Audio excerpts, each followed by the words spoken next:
Good afternoon. I want to welcome everyone. We're right at 1 o'clock, so we're going to wait just a few more minutes till everyone is able to come in.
Again, I want to welcome everyone.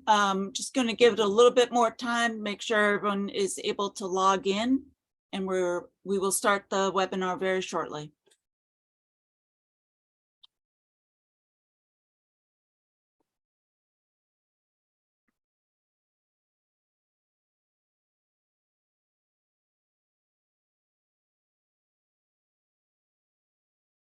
Good afternoon, our guests. I'd like to welcome you to today's webinar. This is being sponsored by the Bob Woodruff Foundation and part of a series of webinars we've been hosting over the past year for our Hidden Helpers community. Today, we're very thrilled to introduce to you some very vital work being done around trauma-informed care and the practices that will help support children, military and veteran children, our hidden helpers. Today is the first of two webinars. We're featuring today Dr. Kelly Graves, and then next week, Dr. Gregory Leskin will be on. They are working right now in partnership, and we're going to set the stage first with Dr. Leskin. Dr. Graves. Make sure you tune in next week. And I want to take this moment also to, before I introduce Dr. Graves, introduce myself. My name is Rachel Barrett. I'm the Vice President of Strategy and Impact at the Elizabeth Dole Foundation. And Dr. Graves is a clinical psychologist in North Carolina. And she spent nearly 16 years in academia in the UNC system. After retiring as a tenured associate professor, she felt the call to move from the classroom to the community. And we're very grateful for that work, that movement. Dr. Graves founded Kellen and its nonprofit partner, the Kellen Foundation, which is now recognized nationally and a partner with the National Child Traumatic Stress Network. She is a sought-after trainer and a technical assistance provider in the areas of trauma and resilience, and has been assisting families and in Guam, Japan, Hawaii, and several other countries and states. She was invited into the White House under the Obama administration to participate in think tank sessions on building community safety and resilience. She is a consultant for the Office of Victims of Crime for the Department of Justice, and with the University of North Carolina Chapel Hill AHIC Training Partnership Program. Dr. Graves is an accomplished scholar with dozens of peer-reviewed publications, books, and book chapters, and has extensive experience providing direct clinical services as well. Dr. Graves has received numerous awards for her work, including the American Psychological Association Division 56 Trauma Award. She's been named as a top psychologist with the International Association of Healthcare Professionals, and most recently a coin of excellence was provided to her for her service and support of military and veteran families. I want to welcome Dr. Graves, and I'm going to hand it off to her in just a second. Please do get your heads around any questions you have. You can drop them in the Q&A or the chat, and we'll leave time at the end for additional questions and answers. Thank you so much. Thank you, Dr. Graves. Thank you so much for that introduction, and good afternoon, everyone. Thank you for spending your afternoon on this important topic. I am excited to kind of jump right in. I'm going to share my screen here, so just give me 1 second as I get that going. All right, hopefully everyone will be able to see the screen now. As Rachel mentioned, we are doing a two-part series. I'm kicking off today, and we'll be focusing on providing some of the foundational information that's critical for us to understand as we work with military-involved families and military-connected families. So today we're going to be talking about some of the foundations of trauma and its impact, how it shows up in the families that we're working with, and introduce the core concepts of a trauma-informed approach. And then we're going to take that information and apply it more directly next week as we think about how these things specifically link into military families and look at some applications for practice. So that's kind of how the two-part series will roll out. I am open to any questions and things that you have. Feel free to share them in the chat box, and we'll also leave time for questions as well. As we get started, I like to sometimes start with this particular image because it signifies for me that sometimes, I don't know about everyone on the call, but sometimes for me, as we think about the best ways to approach the work, we have a lot of tools. There's a lot of science behind evidence-based practices and approaches for working with families, and we can make forward movement. We have the vehicles to move forward, much like this horse can move forward. But does anybody ever feel like sometimes we're kind of riding backwards? Like we're not exactly sure what's the right thing to do at what specific time, et cetera. And I want to just recognize that that is a common feeling among people in the field. And I think particularly since COVID, we've been trying to figure things out as we go, flying the plane, building the plane as we fly it, as they say. And so today we're going to talk about how we can pivot our actions, our approaches, so that we feel more effective in making forward movement. So much like this rider might pivot on the horse, that we can shift our perspectives and shift our approaches to the traditional ways of providing services to more trauma-informed to support military-connected families. So as we go through and begin thinking about those concepts, let's start pretty high level. Let's start stress. Anybody ever feel stress? Okay. I imagine everyone on the call has felt stressed or currently feels stressed. Let's think about what some of the sources are for stress among the families that we're working with across the community. If you have ideas or suggestions, what are some of the things that you see families most stressed about? Feel free to share them in the chat box if you'd like.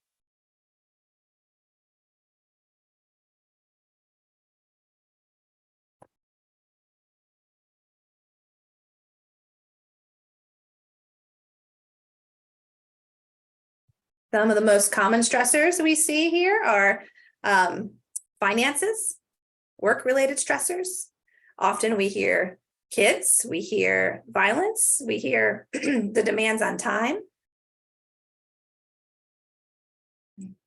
Children and pets, absolutely. So lots of different things that people can be stressed about. One of the things that we know about stress is that different things are stressful for different people. What's stressful for one may not be stressful for another. For example, I see school and work. Some of us on the call may have kids that are in school, and so that could be a stressor. Others, maybe we don't have kids, or our kids are no longer in the school system, so that's not a current stressor. So the things that we're impacted by are all different.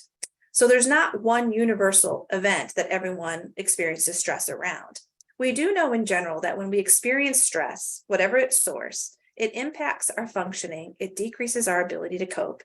And what we know from the science is that when that stress is linked to a traumatic event, the impact on our bodies and on our well-being can be heightened substantially. And for military-connected families, oftentimes that is the case.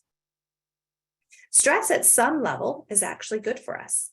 So there's positive stressors in our lives that are actually good for us. So things that create brief elevations in heart rate that motivate us to action, but then we can kind of decrease our heart rate and go back to baseline pretty quickly. So examples of positive stressors might be setting our alarm clock and whether we hit the snooze button or not, right? It motivates us to action, it gets us out of bed, and it gets us going. So we see that kind of uptick in our cortisol and adrenaline, but then it returns to baseline pretty quickly.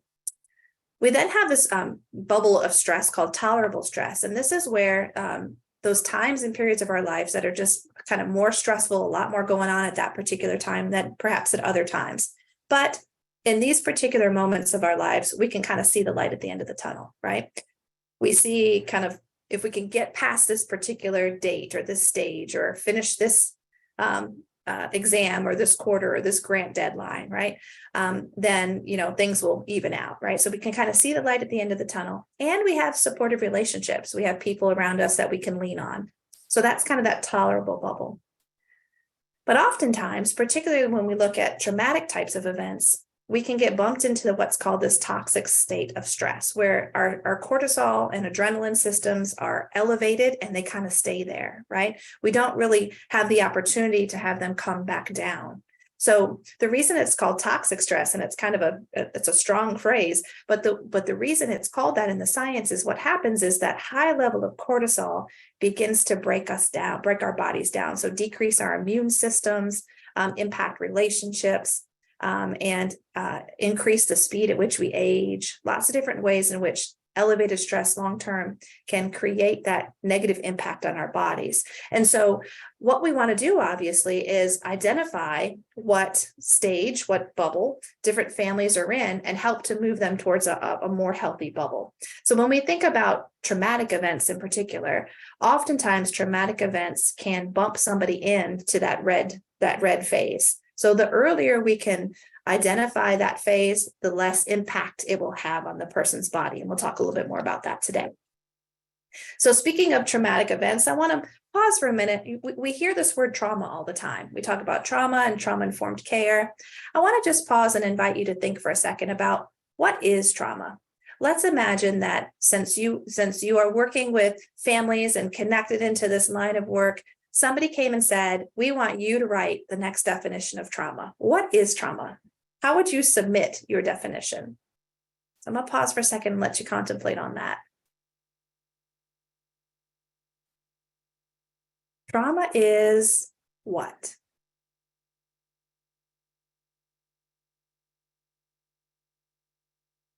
Feel free to share your ideas in the chat box if you'd like.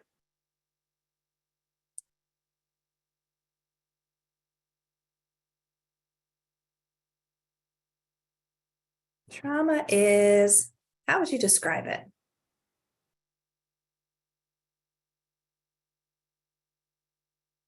Madison says emotional scars. Yeah, it certainly can be. Anybody, as you're reflecting on this, find that it's a little harder to describe than maybe you thought? We use the terms all the time, but defining it can sometimes be a little bit more challenging. Rachel says an after effect of something horrible. Yeah, absolutely. Notice how the definitions are different and both correct at the same time as well. Victoria says, I would say that trauma is an experience, individual or prolonged, that impacts the way you see and interact with the world. Yeah, absolutely. So you see how with just these couple examples, everyone kind of conceptualizes it. There's some similarities, but there's also some differences. So this is an important thing for us to think about, because as we think about development of best practices and evidence-based approaches, those are centered around a common definition of what trauma is, right? And so because there are so many varying definitions, it became challenging to continue to make forward movement in the trauma-informed arena. And so the federal government brought together about 200 people to ask this very question that I just posed to you. What is trauma? What are we really talking about here?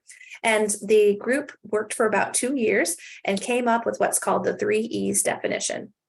This is a longer definition, but if you can remember the 3 E's, you'll be in great shape.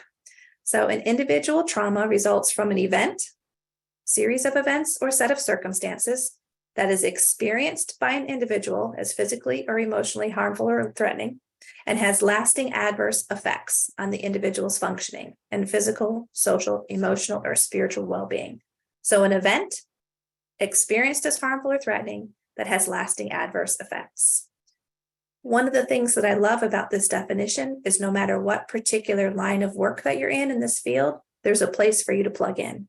So obviously we want to prevent events from happening to begin with. So all of my prevention crowd, that's where we would plug in here.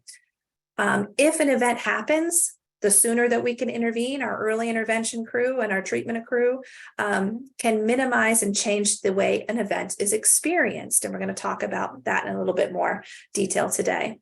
And then, of course, our long-term treatment crew and our community resources and the ability to connect with available resources can minimize the effects.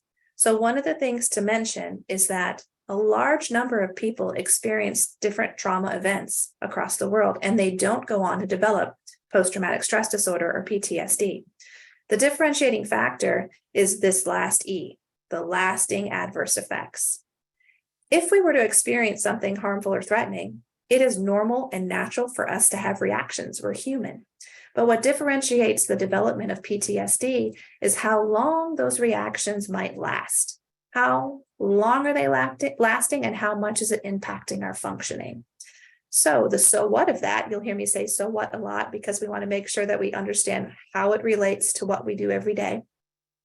The so what of that is the more we can prevent and intervene quickly, the greater likelihood we can minimize the development of post-traumatic stress disorder, right? So that tells us that prevention and early identification and treatment can really change the trajectory of the development of PTSD.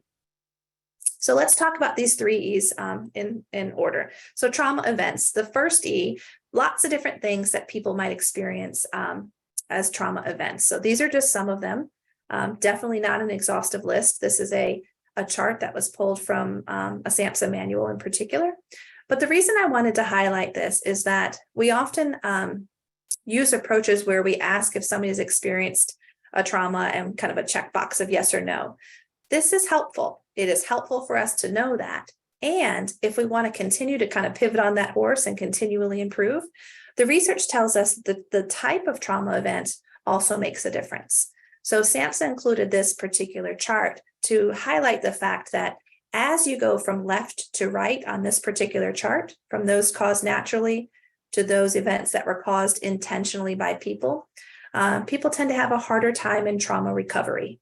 So all events are not necessarily equal in terms of the likelihood of connection with difficult events or difficult functioning as they move forward. So as you go from left to right, people tend to have a harder time in trauma recovery. So what? What does that mean for us?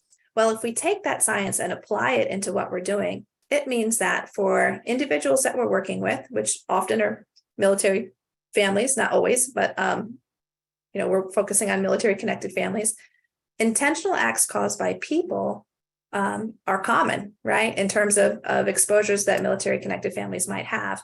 And so in those situations, we might know that they may have a higher number of no-shows. They may be more resistant to engaging into treatment. They may relapse more, right? And so that doesn't mean that they're not going to be successful, that they're not going to experience recovery and healing and thrive. It means that they may have a little bit more of that 2 steps forward, a step back, right? There may be a little bit more dancing in there as you're helping them and supporting them on their journey. So the data here helps us to understand that understanding if a person has had a trauma event is helpful. And if we want to take it a step further, understanding the type of event can help give us hints at additional ways in which we might support that person. In terms of trauma events, it might be surprising to some to learn that 1 in 4 youth and 1 in 5 adults have a diagnosable mental health challenge, and that about 90%, 9 out of 10 people accessing mental health services have a trauma history, right? So when we talk about why we should develop trauma-informed approaches, the data really suggests that it shouldn't be something that you do for a subset of people. the data suggests that this trauma-informed approach should be a universal approach when supporting families impacted by trauma. We know that almost 2 million veterans receive mental health treatment at the VA. We also know that sometimes, for a variety of reasons, military and veteran-connected families don't go for treatment at the VA. They go in other places and spaces. So this is a low estimate of the number of individuals accessing mental health treatment. But you can see some of the statistics in terms of how prevalent different types of events are. These are just a couple, but just to highlight that, unfortunately, different types of trauma events are much more likely than we would care to think about. The second E of experiences highlights the fact that not everyone experiences or reacts to a trauma event in the same way. So I use the example here of a roller coaster. Let's imagine that, the next lunch and learn, we were all at an amusement park and we kind of split up to those that wanted to go on a roller coaster and those that did not. How many people would say, yep, I'm getting on that roller coaster. That'll be a good break. It'll be fun. Who are my roller coaster people on the call? Victoria said she would. Yep, absolutely. Oh, we've got some adventurers here. Brandy says she will as well. There's my notes. Usually, almost in almost every situation, we kind of have like a split group, right? Half the group is like, yep, let's go on that roller coaster. Half say, nope, I'm going to be the bag holder, right? Y'all go ahead. I'm going to hold the bags, right? And this is a concrete example of how you can have the very same event, in this case, a roller coaster, and people experience it differently, right? We experience it differently based on a variety of things. One being developmental age. Back in the day, give it 15, 20, maybe 25 years ago, I would have been, arms up, first row, let's do this kind of approach, right? But the older that I've gotten, the more I'm like, I'll be the bag holder, right? So our age and stage makes a difference at how we experience things. The duration of a particular event also makes a difference. Was that roller coaster, a minute, or was it 30 minutes, right? Was that traumatic event brief, or did it happen every day for a period of months or years, right? So those kinds of things begin to allow us to pivot even more on that horse, to really think about how we continue to deepen our understanding of a person's experience as we ask about not only trauma events, but their experience with that particular event. How frequent did that event happen? How close were you to that particular event? So to use an example of residential fires, I worked with kids that were impacted by residential fires, and I hypothesized and predicted that the amount of their personal items, how much they lost in that fire, was going to be the best predictor of how well they did long term. And I was completely wrong. The biggest predictor was their proximity to that fire. Could they see the flames? Could they feel the heat? Could they smell the smoke? Right?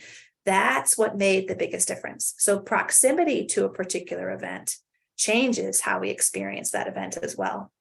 And of course, the reactions of others. When you shared your experiences, whatever those might have been, how did others react? These are places and spaces where we have the ability to shift the experience. We can probably all think of maybe it's not a trauma-specific example, but we can all think of a time when we shared something with somebody in hopes that we would get a certain reaction, and we didn't get that reaction, and so we kind of backed up, or it changed, the way that we process that event, versus sharing with somebody, experiencing a connection with that person where you feel like they understood you and how that supported and helped you in that moment, right? So the reactions of other people make a big difference in how people process and experience a particular event. One of the big things that I want to highlight is the second item here. This is particularly relevant for military and veteran-connected families, that reactions are often delayed. And what we mean by that is when we are in the middle of it, we go into survival mode, right? Our approach is to kind of buckle down, do what we need to do, suck it up, buttercup, get in the middle of it, let's do this, right?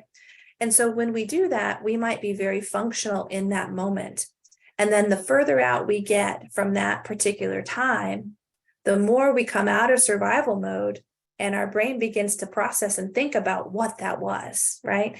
And it's at those times away from the actual danger or experience event that we begin to develop signs and symptoms of PTSD and other related conditions. So those reactions can very often be delayed because of the way evolution has trained our brains to work. That when we're in the heat of it, we go in survival mode. We don't think about it, we don't process it, we do it. Like we survive, right? And we do what we need to do.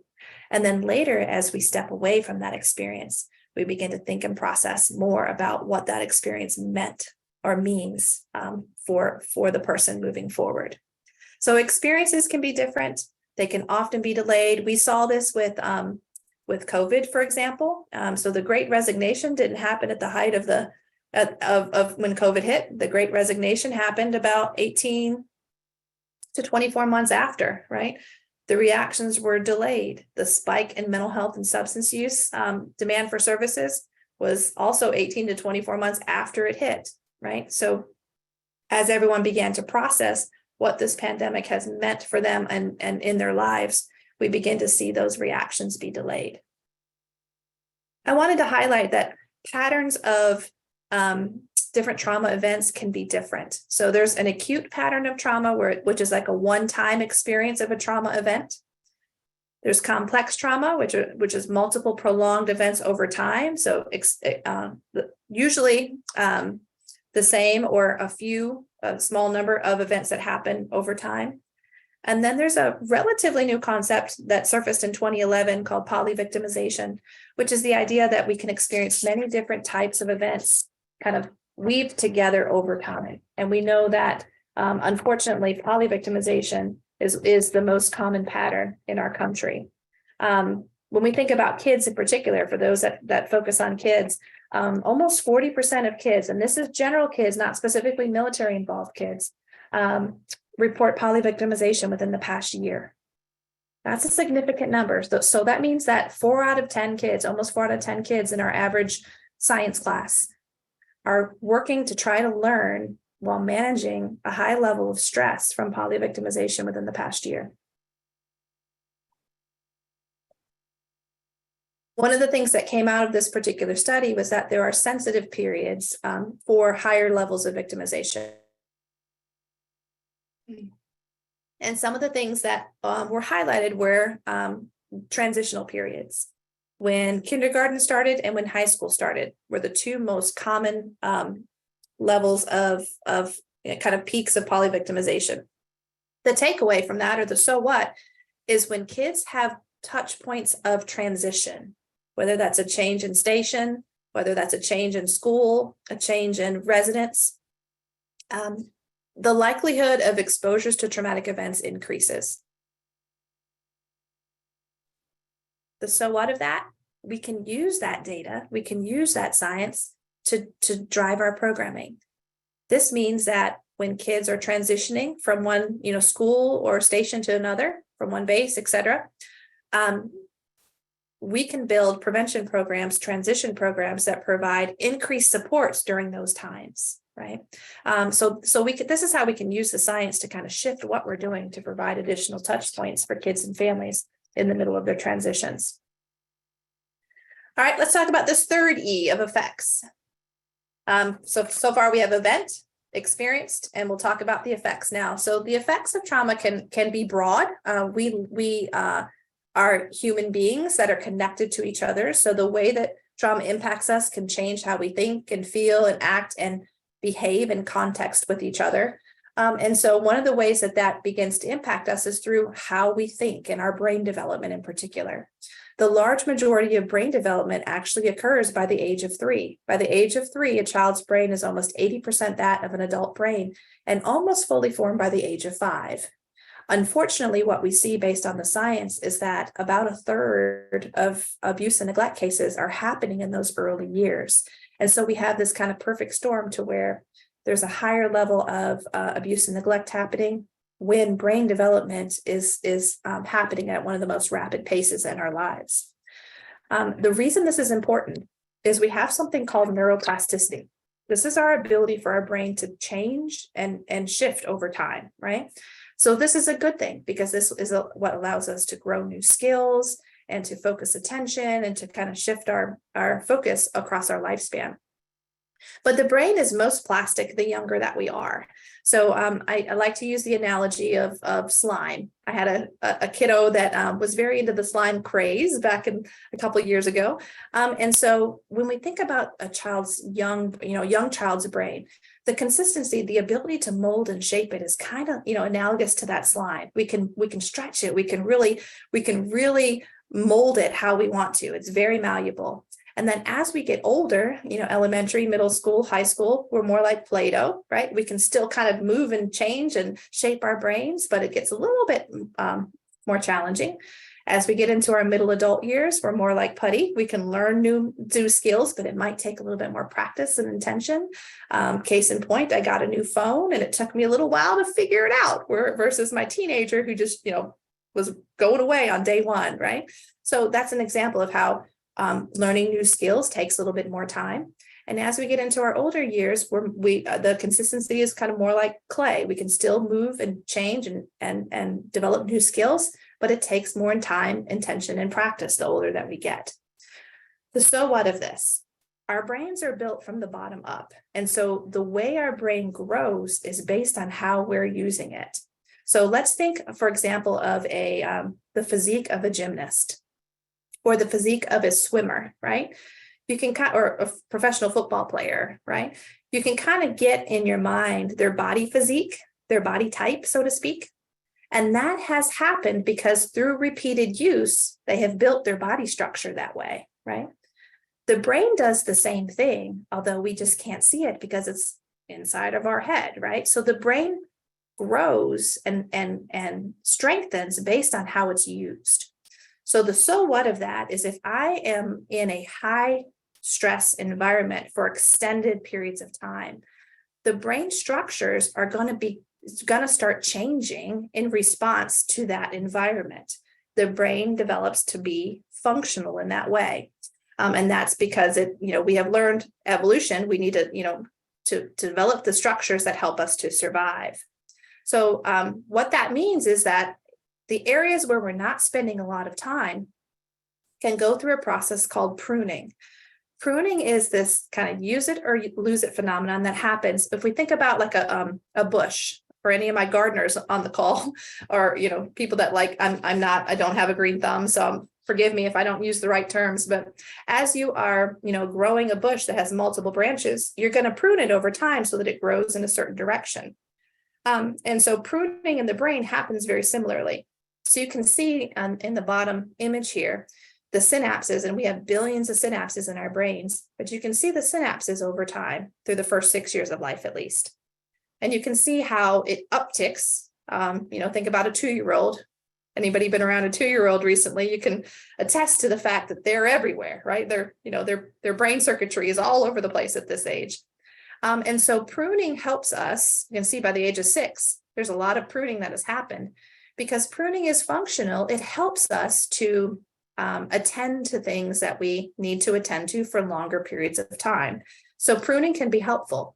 But what happens if I'm spending so much time in high stress environments where my survival brain is really having to go into overdrive? I'm not giving as much attention to other parts of my brain that might be important for abstract thought, self-regulation, attention, executive functioning, etc. So the brain begins to think that if I'm not using that particular area of my brain, I must not need it. So it starts to prune those pathways. And so that's why many kids and adults may fall behind or may have difficulty in these different areas of self-regulation or emotion regulation, etc., because some of those pathways have not had a chance to really form and develop because of so much time spent in that survival brain. So the brain develops from the bottom up.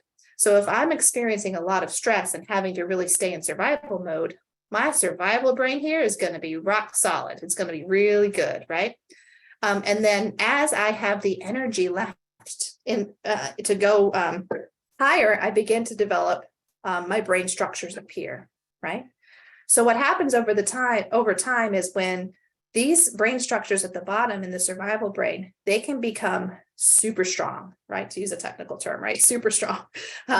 They become more dominant in the brain and potentially oversensitized to any sign of threat, right? So even if somebody looks at me the wrong way, I'm ready to respond, right? And so when you think about that from that perspective, it begins to help us understand that oftentimes when people have difficulty with anger management, for example, what's really happening is this part of their brain likely has been hypersensitized because of the experiences that they've had. And what we're really talking about when we're doing anger management therapy and groups and things like that, what we're really talking about is how do we build stronger connections up here so that people can have pause points to make better choices and better responses. So think about, a threat coming, and you have two pathways. You have one pathway that's a 5-lane highway in the survival brain to respond, or you have another pathway that's a single lane road. Which pathway is the brain going to naturally take? It's going to take that 5-lane pathway, right? So what interventions and supports and community programming and treatment, what that really is doing is rewiring the brain to allow for that upper level thinking process, different coping skills to widen that pathway so that that becomes the more dominant response. So no matter how brilliant we all are, we only have so much mental energy, right? And I can tell from just the chat boxes so far, we've got some smart people on this call. We only have so much mental energy, right? And so for those that are not in high stress environments or haven't experienced a lot of trauma, this is how we spend our energy on average. We spend a portion in survival mode, a portion in emotion regulation, and the majority of our time is spent in thought and control, thinking about materials and what we're gonna, what's on our agenda, what we have coming up, etc. What we know from the science is that for individuals who've experienced a lot of trauma or in high stress environments, their brain energy is flipped, right? So this helps us understand why sometimes that fight, flight, freeze mode that survival response can become so dominant. If we were to think about this, not even in a military specific context, but in a global sense, I think a very strong global example of this is when the pandemic hit. For whatever reason, the entire world went into survival mode, and the reaction or the response was, we all need to secure as much toilet paper as possible, right? You all remember the toilet paper craze. This is an example of how when people go into survival mode, they may make choices that seem like it makes so much sense at the time. And now looking back, we're kind of like, we probably didn't need to stockpile all that toilet paper. And that wasn't really what was going to, keep us safe, right? But a concrete example of a global example of how when we go into survival mode, fight, flight, freeze reactions take place. And sometimes they don't make sense from the outside, right? So if we look at the structures of the brain, you can kind of see internally how the shape of the brain is different. On the right-hand side is a traumatized brain. On the left is a non-traumatized brain. You can see the changes. I wanted to show you this so you can see the actual changes in the form. Up here is your upper level thinking brain. Down here is your survival brain. You can see because of getting the workout of the traumatized brain for individuals that have been in high stress environments, you can see even that the survival brain is more curved. And so the brain is very much like a muscle. The places that you work out will get more tightened and toned. So if you work out your survival brain more, it's more tightened and toned, right? The same thing here. This white and gray matter, I often describe as analogous to kind of flab. If I were to work out my tricep and I haven't worked it out in a while, it might be a little flabby, but as I work it out, it becomes more tightened and toned.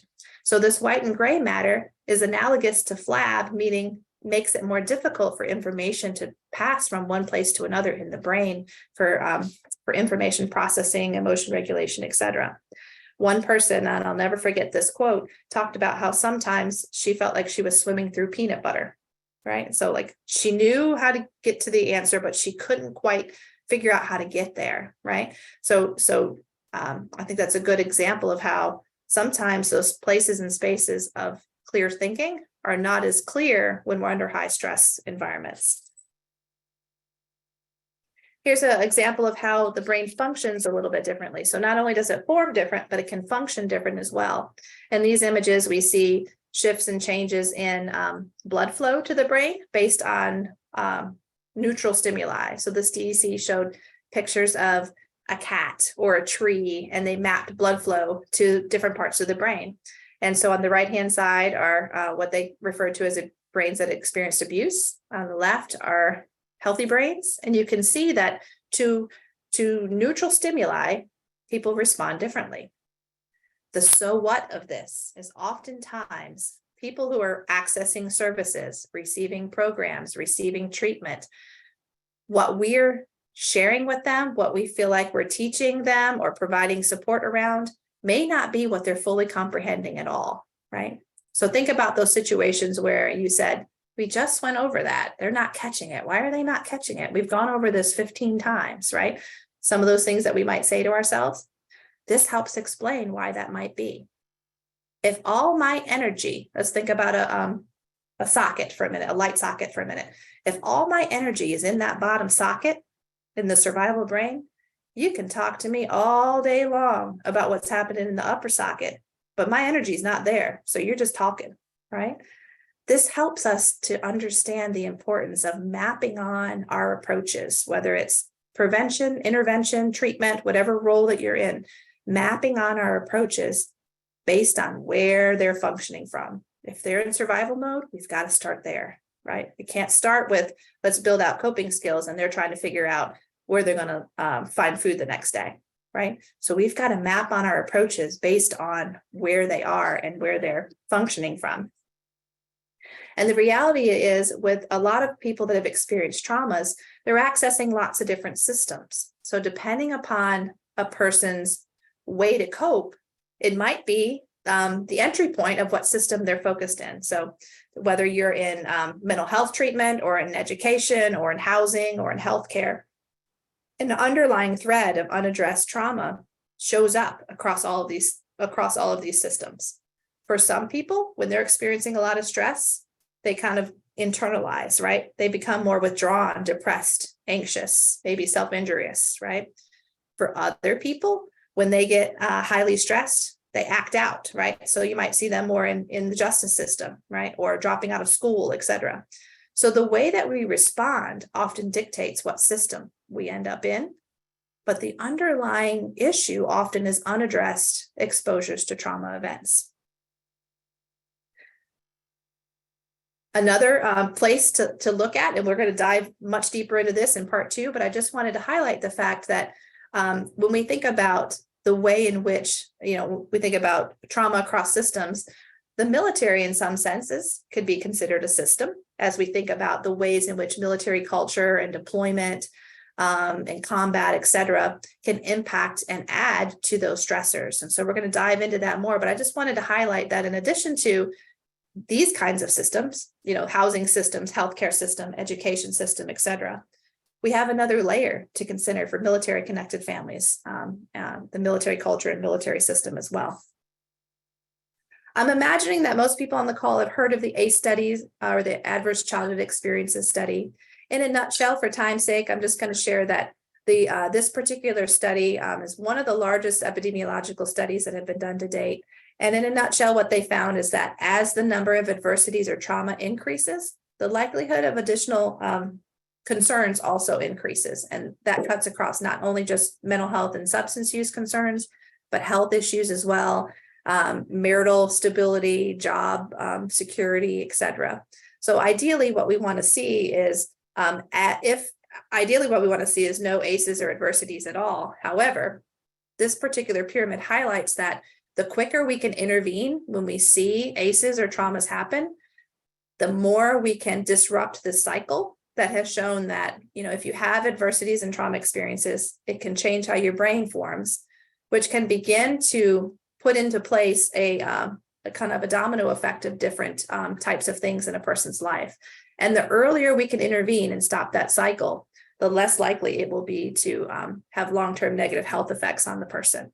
And one of the ways that we have learned to do that is through using trauma-informed approaches. So to get us warmed up with that, I'm actually going to pause on that. I want to just share this image with you. When you see this particular image, what do you see?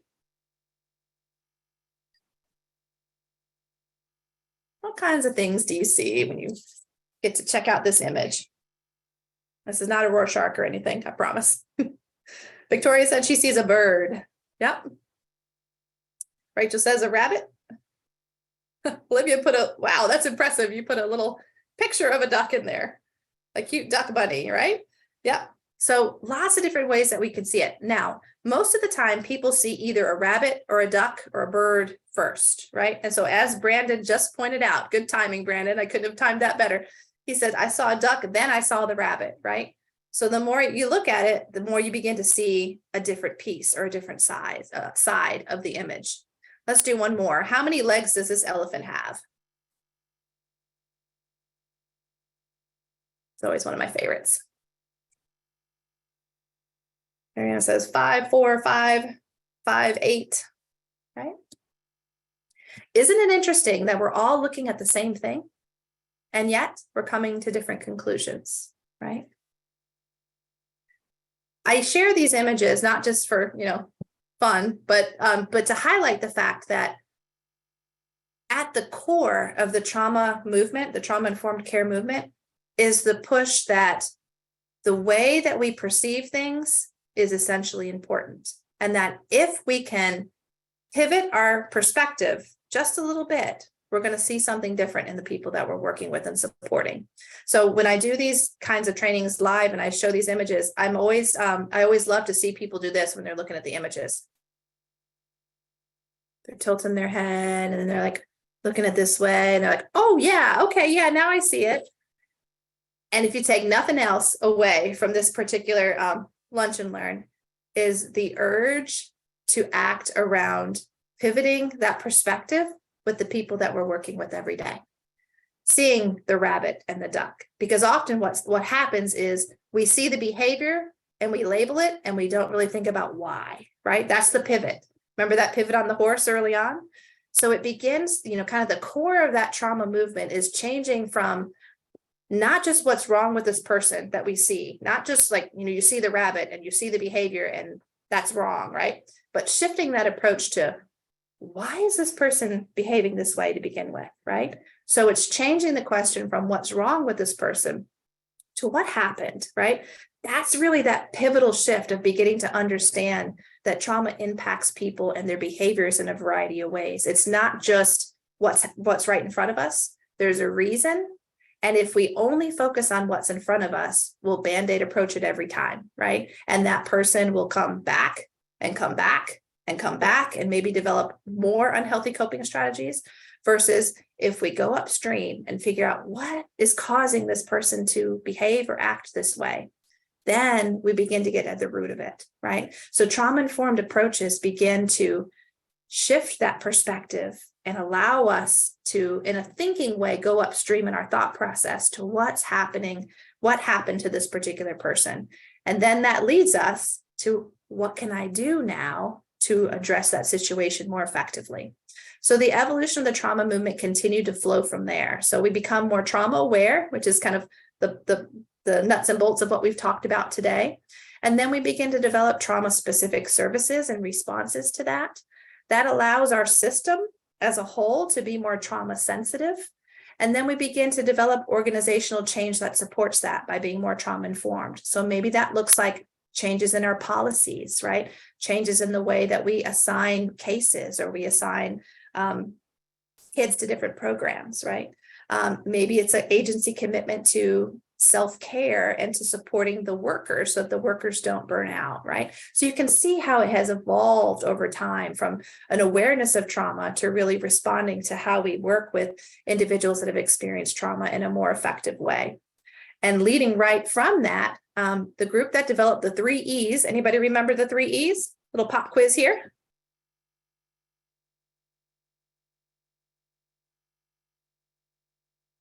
An event experienced that has lasting adverse effects. Those are the 3 E's. That same group came up with the 4 R's. And the 4 R's of trauma-informed care are to realize the widespread impact of trauma, recognize the signs and symptoms, and respond. This is the pivot part. Respond by integrating what we know about trauma now into what we do, our policies, our practices. And when we do that, this fourth R kicks into play. And that is when we realize, recognize, and respond, we are less likely to unintentionally re-traumatize a child or family, right? We've probably all seen situations where a system who means well unintentionally created more harm in their response or their approach, right? So as we use trauma-informed approaches, we are less likely to do that. So these are the 4 R's of being more trauma-informed. And in terms of why we should look at this, check out these numbers. When we reduce ACEs, here are some population risk reductions that we see. When we reduce ACEs, we can see reductions not just in behavioral health, but across the board. We can see almost a 26% decrease in cardiovascular disease, right? A 62% decrease in mental health conditions, a 33% reduction in separation and divorce, right? Look at some of these numbers. They're pretty substantial. Here's another graph for you to take a peek at. A 44% reduction in depression. And as an aside, I just saw some data come out from the Surgeon General in the last month or so that loneliness is now one of the biggest predictors of early death, equal to smoking 15 cigarettes every day, right?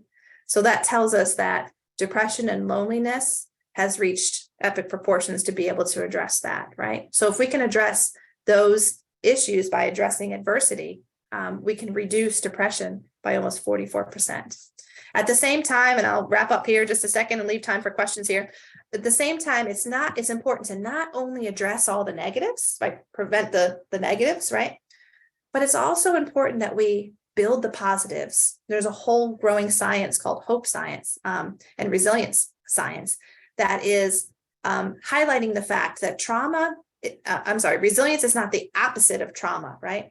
Resilience is built just like a muscle or other skill. Positive interactions can offset adversity, right? So it doesn't replace it, but the more we can tip the scales with positive interactions, extracurricular activities, connections to social groups, social supports, the less likely a person is to develop post-traumatic stress disorder and other negative health outcomes.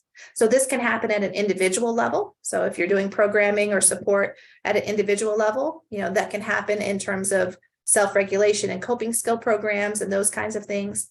But it can also happen at a family level, developing opportunities for families to connect in positive ways. And it can also happen at a community level. If you're working on school climate and improving school climate, or expanding access to resources, or helping to build connections across community programs, right? So these kinds of things are all positive resilience building things that are just as essential to reducing the negatives when we look at the science and what helps to support kids and families and adults most effectively. And as I wrap up and leave time for questions, I just want to highlight the fact that one of the most consistent factors in the literature overall is what I call the power of one. And what I mean by this is that the science tells us that one positive role model in the life of a child or adolescent is the strongest predictor of how well they do long term. Right. And so we could be that one for kids and families. We may not even know it that we're that one. So there is power in connection with others and connection with ourselves. And as we shift our perspective from what's wrong with you to what happened to you, and make sure to look for both kind of the rabbit and the duck, we begin to build that connection at a deeper level.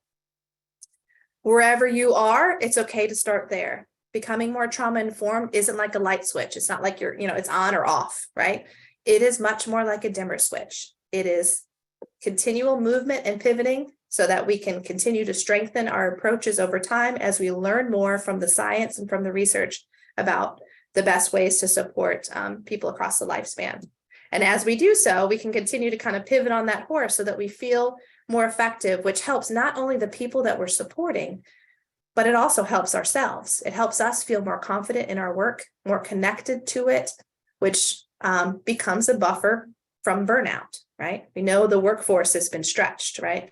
So developing these strategies is not only beneficial for the families that we're serving, but also in our roles and in sustaining our roles and ourselves in our work.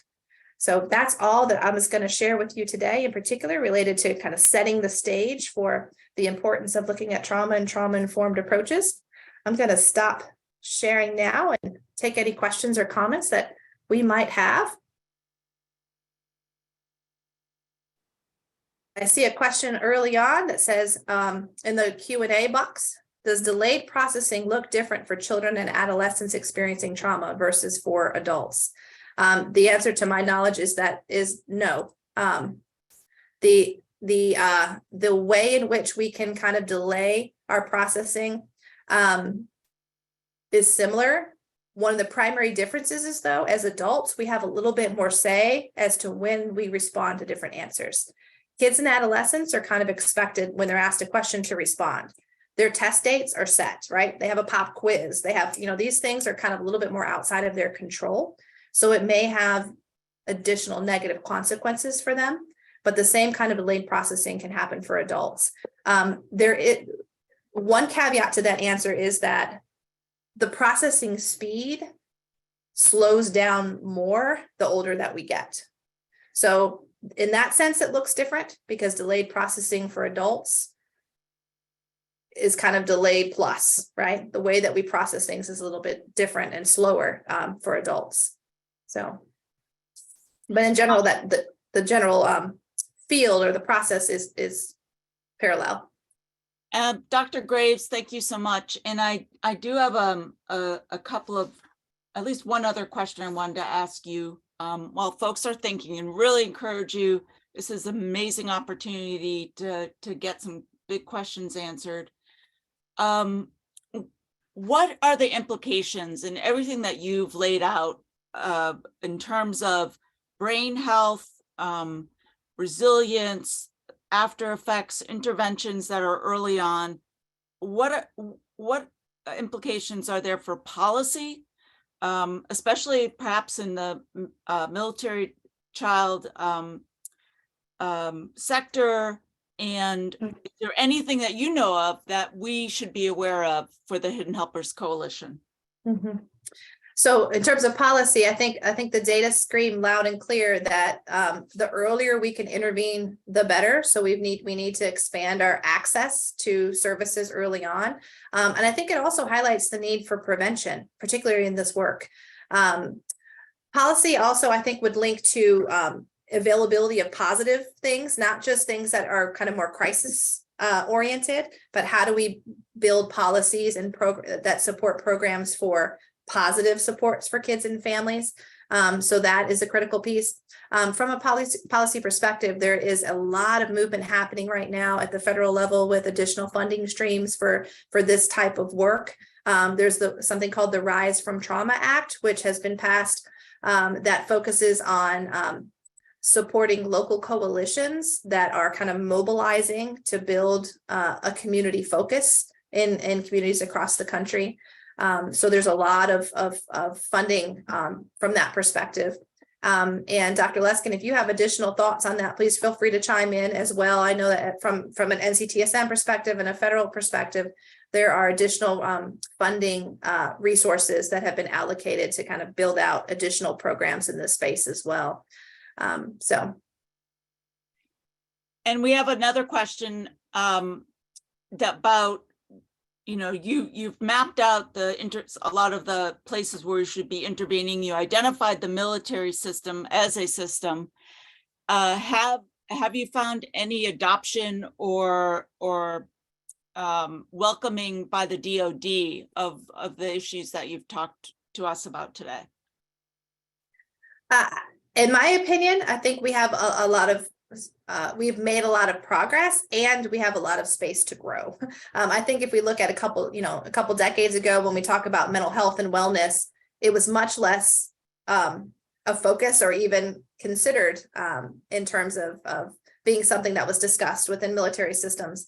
I think we've made some movement, but we have a lot of space to continue to grow in terms of understanding the importance of that on the front end. And that's because, the military as a system, there's a lot of space and time to be spent in that survival mode, right? And so oftentimes it's the post-military involvement where a lot of the issues begin to surface.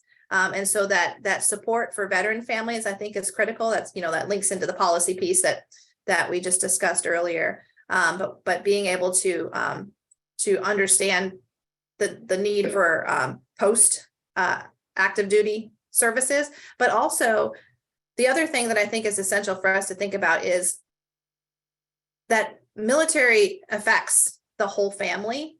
And a lot of the resources and the ways that we have structured resources in the military system have not always taken that whole family approach. And so that's another place and space where I think we can grow. And I think we've seen movement on that, but I think there's a lot more place and space to grow in that area as well. Yes, thank you so much. I think that is music to our ears around the idea that the military service encompasses the entire family, and we need to be more cognizant of that. So finally, thank you so much. Thank you so much. This is absolutely wonderful. We're so grateful. Reminder, folks, next week, same time, Dr. Leskin will be on to dive a little bit deeper, but now we have a shared common foundation to take discussion further. I just also want to thank all our Hidden Helper Coalition partners who joined us, and of course, our great partner with WWP. This will be available on YouTube, and you'll be getting a follow-up note from EDF. So thank you, everyone. Looking forward to seeing you next time. And thank you so much, Dr. Graves. Really great information. Thank you so much for having me, and for everyone that joined. I appreciate it.